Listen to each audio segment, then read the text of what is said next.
Today we are going to look into Matthew chapter 16 verse 1 and onwards.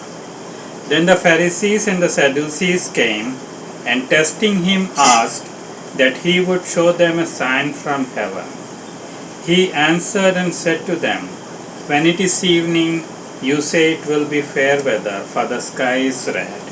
And in the morning it will be foul weather, today for the sky is red and threatening.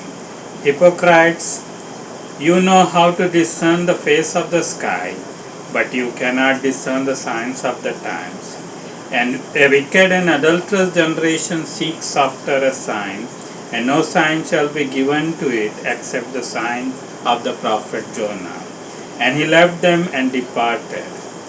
Now when his disciples came together to other side, they had forgotten to take bread. Then Jesus said to them, "Take heed and beware of the leaven of the Pharisees and the Sadducees." And they reasoned among themselves, saying, "It is because we have taken no bread." But Jesus, being aware of it, said to them, "O you of little faith, why do you reason among yourselves, because you have brought no bread? Do you not yet understand or remember the 5 loaves of 5,000 and how many baskets you took up? Nor the 7 loaves of the 4,000 and how many large baskets you took up? How is it you do not understand that I did not speak to you concerning bread, but to beware of the leaven of the Pharisees and the Sadducees?" Then they understood that he did not tell them to beware of the leaven of bread, but of the doctrine of the Pharisees and the Sadducees. So here we see that Jesus is talking about there will be no sign given to this adulterous generation. There's a lot of confusion among people about this. What does it mean? Why did Jesus say this? Did Jesus say about that miracles and the signs and the wonders are all not good, and the miracles are done by people who are not from God? Did Jesus say that you don't have to ask for a miracle from the Lord? Did Jesus mean that miracles don't happen? That's not the case, because if you look into the very previous chapter, Matthew chapter 15, there we see that Jesus performed miracles. He made 4,000 men. That means if you include the women and children, that will be more than 15,000 people. He made them sit in the ground, and from 7 loaves and few fishes, he gave them food. He multiplied the 7 loaves and few fishes and made them to eat more than 50,000 people. And not only that, 7 large baskets were taken after that. So Jesus is not talking about the miracles are wrong. Jesus is not talking about that he is not going to do miracles for people. Jesus is not saying that he is not a miracle working God. If you look further, there also we see that Jesus was transfigured in the next chapter, Matthew 17. And then we see that Jesus healed the epileptic man, and there also we see that Jesus performed miracles. Then we move further, there we see that a multitude came to Lord Sri Jesus, and there also he performed miracles. So Jesus performed miracles before this statement, and Jesus performed miracles after this statement. So there can be no way Jesus is saying that miracles are not good, or we should not ask Lord Jesus for a miracle in our lives. So what is Jesus talking about? He is talking about few things. Let's look at it carefully.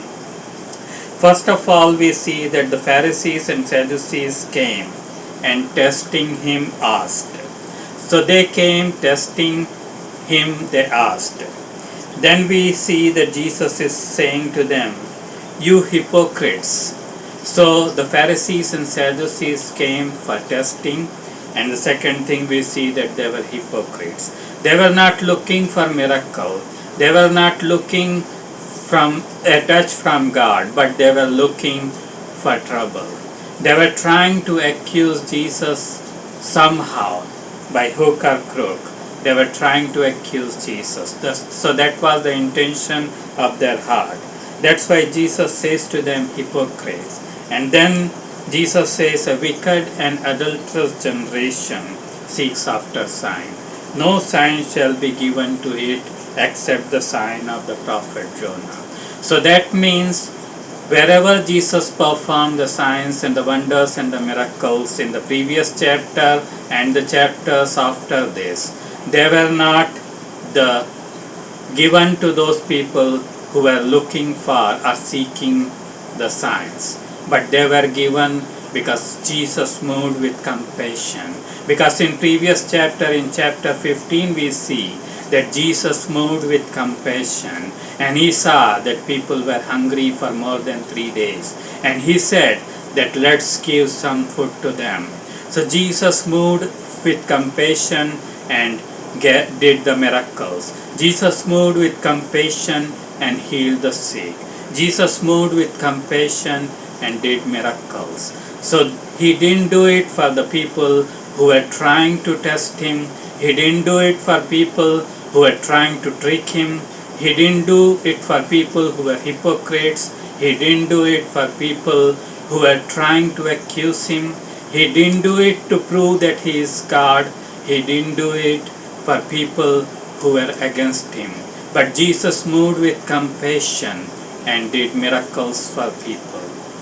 And he didn't consider that these people were seeking signs, but these people were hungry for a touch from God. So if you are hungry for a touch from God, Jesus is still there to heal you. Jesus is still there to do a miracle in your life. If you are hungry for the touch from the heaven, he is ready to do it for you too.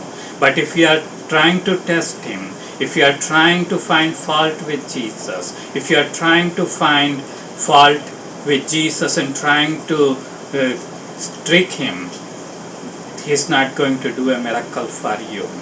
So it's important that we come to Lord Sri Jesus and know why we are coming. What are our intentions? When we come humbly and ask him for a miracle in our life, where we are desperately seeking a solution. It may be a sickness, it may be a financial problem, it may be anything else. Jesus will definitely do a miracle in our lives. So come with confidence and with faith, and he is going to move with compassion, and he is going to do a miracle in your life.